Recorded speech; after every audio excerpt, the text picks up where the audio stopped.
Hello everybody. Today we devoted our lecture to the diplomacy and the news media. Before listening, pay attention to this question and try to think over them. What challenges may a diplomat face handling correspondents from different countries?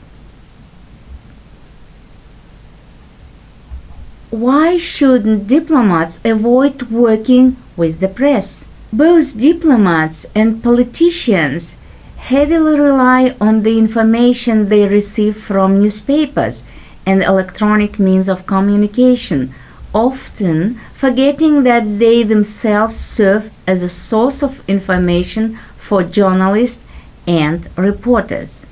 Now I want you to listen to an extract from Ambassador Sergei Lavrov's essay, The United Nations Through the Eyes of a Russian Ambassador. Contemporary multilateral diplomacy takes place in the environment of the new diplomacy, which is much more public. As a consequence, contemporary diplomats have to master the skills of handling the news media.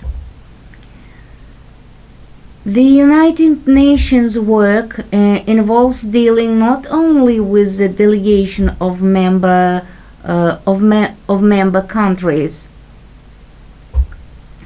The intergovernmental bodies under its aegis and this secretariat, but also the press, or what is known as the fourth estate. United Nations activities are covered by correspondents from many countries, and to a large extent they shape world opinion on many important issues on the United Nations agenda.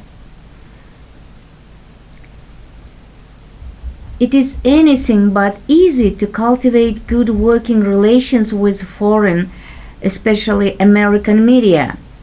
At the wind-up of every Security Council consultation, to say nothing of every formal council meeting, diplomats are beset by a crowd of reporters.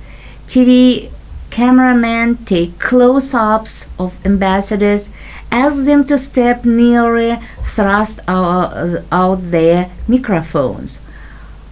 Often, the very wording of questions asked shows that the reporters who ask them want to hear sensational answers. Of course, it is possible to get away through a side door, as some diplomats have done more than once. Be that as it may, ambassadors should not exit hastily through a side door, or unless they want the position of their country to be left to the guesses and speculators.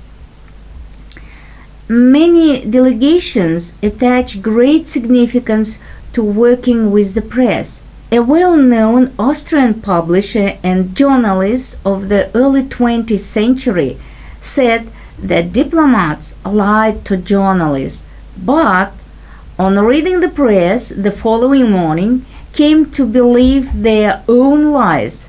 There is some truth in the anecdote as there is in any other, and it is a fact that diplomats, United Nations Secretariat staff members, and even journalists themselves rely to a large extent on what they read in the press or see on television. Thank you very much for your attention.